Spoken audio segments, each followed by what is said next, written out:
Welcome to the Titanic VR guided tour. We are currently 3.8 kilometres below the surface of the North Atlantic and 100 metres east of the bow. This submersible is on autopilot. However, you can adjust your spotlight using the far left lever. Please keep your arms and legs inside the vehicle at all times. I'll provide you with information about locations as we pass them, so please sit back, relax and enjoy the ride. The RMS Titanic was the second White Star Line Olympic-class ocean liner, the first being RMS Olympic and the third being HMHS Britannic. She was 269 metres long, 28 metres wide and 72 metres tall from the bottom of her keel to the top of her masts. At 46,328 tonnes, she was the largest ship built at the time, being only slightly bigger than Olympic. She would be servicing the transatlantic route, a journey from Southampton, England to New York, USA. She stops at Cherbourg, France and Queenstown, Ireland. After departing Queenstown on the afternoon of Thursday, the 11th of April, RMS Titanic began her 5,360-kilometre journey to New York City. She was due to arrive in the early hours of Wednesday, the 17th of April, but with calm ocean conditions and good weather, it was possible she could arrive early on Tuesday evening instead.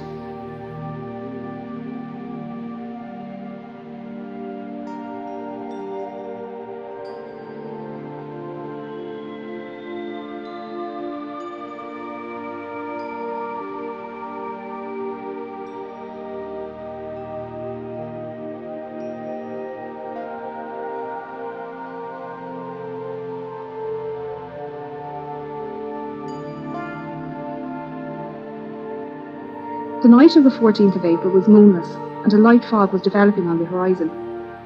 Titanic's captain, Edward Smith, had received a number of ice warnings during the day, and had changed their course so they were further south to avoid the affected areas.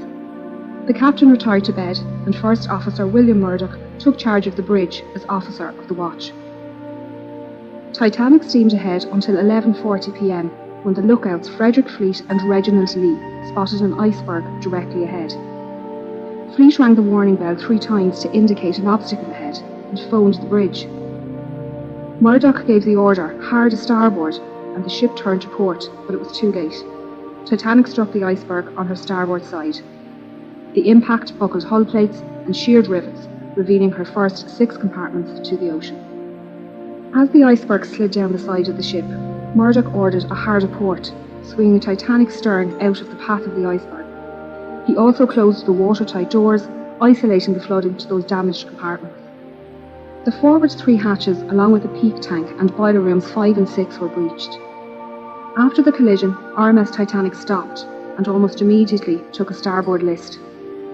The captain organised a group to inspect the damage and ordered the carpenter, John Maxwell, to sound the ship. Chief designer Thomas Andrews knew the volume of each breached compartment and calculated that the initial flooding rate was around 15,000 tonnes within the first 40 minutes. With this information, he estimated Titanic would sink within 90 minutes. He then informed the captain, who then ordered the officers to begin preparing the lifeboats. All free seamen were sent up to the boat deck to begin pulling the covers off the lifeboats and to collect lanterns, blankets, food and water for the passengers. Passengers were woken by their stewards and told to put on their life belts and head up to the boat deck.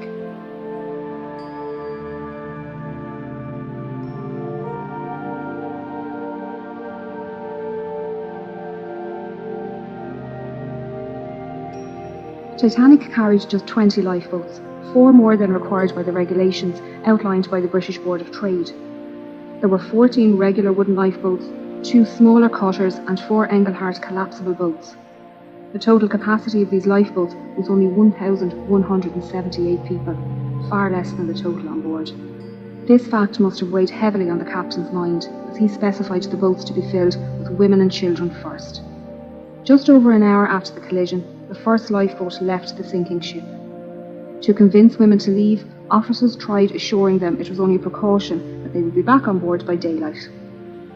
First Officer Murdoch filled the starboard side, while Second Officer Charles Lightoller filled port. The officers interpreted the captain's women and children first order differently, with Murdoch putting men into the boats after all the women and children near the boat had entered. Lightoller, on the other hand, only allowed women and children to enter the boats and refused all men and boys over 14 years old. By 1:45 a.m, Titanic was down by about 5 degrees to the head, with the forecastle almost underwater. Panic began to rise through the passengers still on deck as they watched boat after boat launch.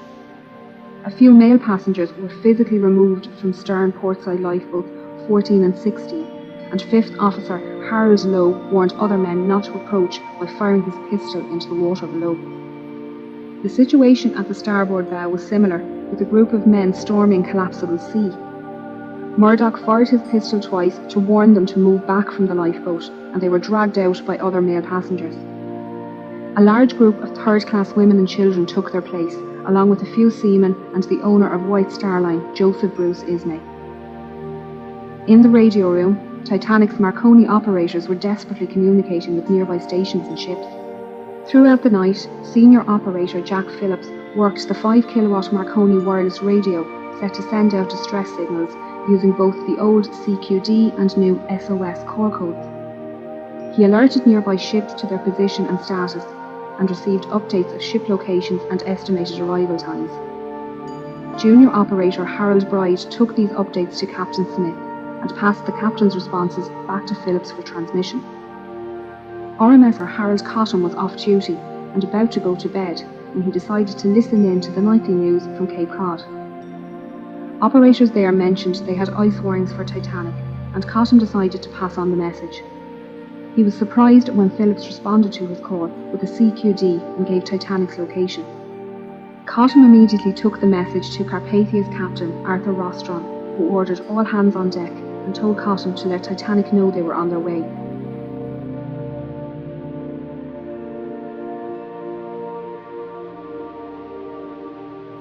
As the water reached the boat deck, the operators left their station, with Bride heading towards the port bow and Phillips to the starboard stern. Murdoch and 6th Officer James Moody was standing on the starboard side, loading collapsible A into the davits. Lightoller was on the officers' quarters rooftop, removing collapsible B, when the bridge suddenly ducked under the surface. Waves washed over the decks, carrying people and the collapsible lifeboats into the ocean. The forward funnel collapsed at its base, with the resulting wave crushing the starboard bridge wing and those swimming in the water nearby.